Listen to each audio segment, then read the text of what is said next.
I used to think betrayal would come with screaming and slammed doors. Instead, it arrived in a courtroom packed with my entire extended family, watching my parents try to destroy me with paperwork and fake tears. My mother sat across from me, dabbing her eyes with a tissue. My father's face was stone cold, certain of his victory. Their lawyers shuffled through documents claiming I owed them $500,000. Aunts, uncles, cousins filled the gallery like this was a show they'd been invited to watch. My hands shook as I realized this wasn't just about money. This was public execution. The judge, an older woman with sharp eyes, began reviewing the loan agreements they'd submitted. Page after page, the room held its breath. Then she stopped, removed her glasses, looked up at my parents with an expression I couldn't quite read. "When exactly," she asked slowly, "did you provide your daughter with this $500,000 loan?" My mother's confident smile flickered, just for a second, but I saw it, and I knew something was about to break wide open. Growing up, I was the invisible daughter. My older brother, Marcus, was the golden child. When he crashed his car at 19, Dad bought him another one.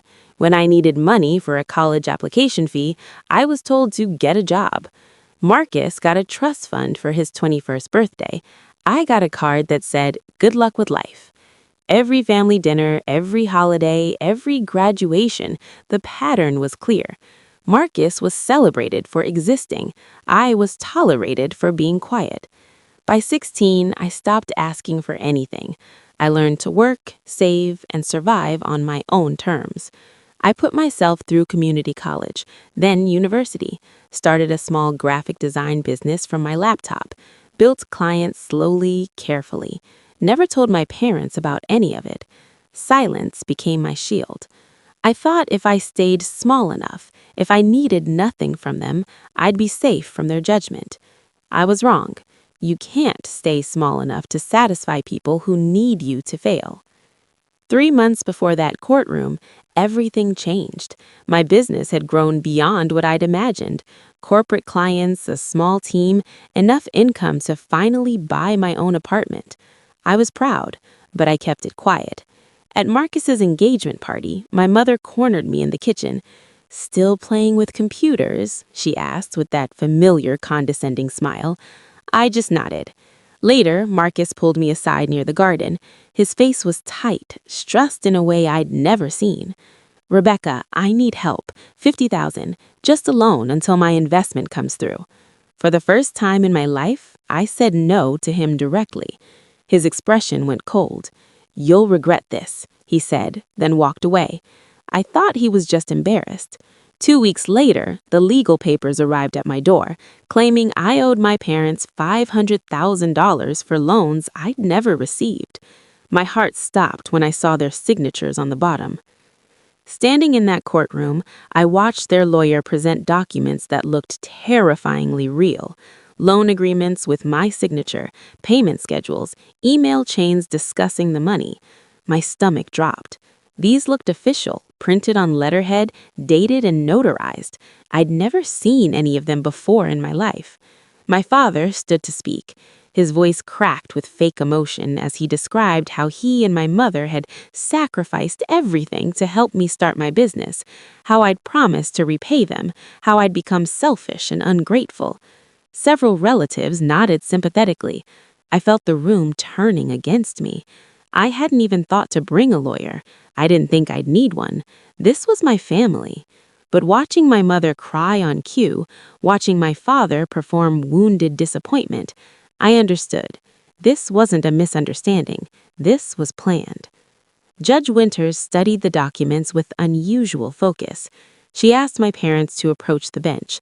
I couldn't hear what was said, but I watched my father's confident posture stiffen. My mother's tears stopped mid-performance. When they returned to their seats, the judge announced a 1-week recess. She wanted independent verification of the signatures.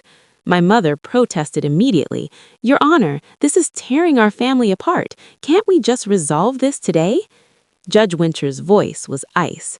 "Then 1 more week won't matter." As people filed out, my Aunt Linda touched my shoulder in the hallway. "Your mother's been planning this for months," she whispered urgently. "Get a real lawyer, a good one." She pressed a business card into my hand before my mother could see. The card read, "Sharon Chen, forensic accountant." I stared at it, feeling something shift inside me. Maybe I wasn't as alone as I thought. Sharon Chen's office smelled like coffee and old books. She listened to everything without interrupting, taking notes in neat handwriting. When she finished, she asked one question. Why would they do this now? I didn't know. Then she asked about family assets, inheritance, anything they might want to control. My grandmother's face flashed in my mind. She'd passed away 8 months ago. I wasn't invited to the will reading. My parents said she'd left everything to a family trust they managed. Sharon's eyes sharpened. Get that will immediately. My grandmother's lawyer was surprisingly helpful once I verified my identity. He emailed me the document within an hour. I read it 3 times, my hands shaking harder each time. Grandmother had left me $750,000 and her lake house, specifically to me. Not the trust, not my parents, me.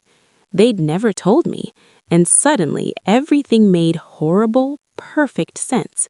They weren't trying to collect money I owed them. They were trying to steal money I'd inherited. Sharon worked fast. Within 3 days, she'd torn apart every document my parents submitted. The signatures were digital forgeries, sophisticated but traceable. The emails came from an IP address registered to Marcus's apartment. The bank statements showing loan deposits were photoshopped. The account numbers didn't match any real accounts. Every single piece of evidence was fake. "This is premeditated fraud," Sharon said, her voice calm but her eyes angry. "They built this paper trail specifically to destroy your credibility. If you'd been declared bankrupt, they could contest the will, claim you were financially incompetent." I felt sick. So this was never about family or disappointment. "No," Sharon said, "this was theft." Then she showed me one more thing, a real loan agreement. Marcus had borrowed $500,000 from our parents 2 years ago. He'd never paid back a single dollar. They were drowning in his debt, and my inheritance was their only way out. The courtroom felt different when we returned. I had Marcus Webb beside me now, a lawyer who specialized in family fraud. My parents looked surprised, but not worried yet. Their lawyer started presenting more fabricated evidence. Marcus stood smoothly. "Your Honor, we'd like to submit our findings." He laid out everything. The forged signatures, the fake emails, the photoshopped bank statements. The room went dead silent. Judge Winters looked at my parents. "Did you provide your daughter with a $500,000 loan?" My father stammered. "We provided support over the years, various amounts. A yes or no answer." Long, terrible pause. "No, not that exact amount." Whispers erupted through the gallery. My mother started crying, real tears this time, and pointed at me with a shaking finger. "She's trying to steal from us. She's turning everyone against her own family." Judge Winters threatened contempt of court. My mother kept screaming until bailiffs approached. Then suddenly, she went quiet. Marcus played the video on a large screen. My grandmother appeared, sitting in her favorite chair 3 months before she died. Her voice was weak but clear. "I'm leaving the bulk of my estate to Rebecca because she's the only one who never asked me for anything. She earned everything herself. My son and his wife have enabled Marcus's irresponsibility for too long. I trust Rebecca. She was always enough, even when they made her feel invisible."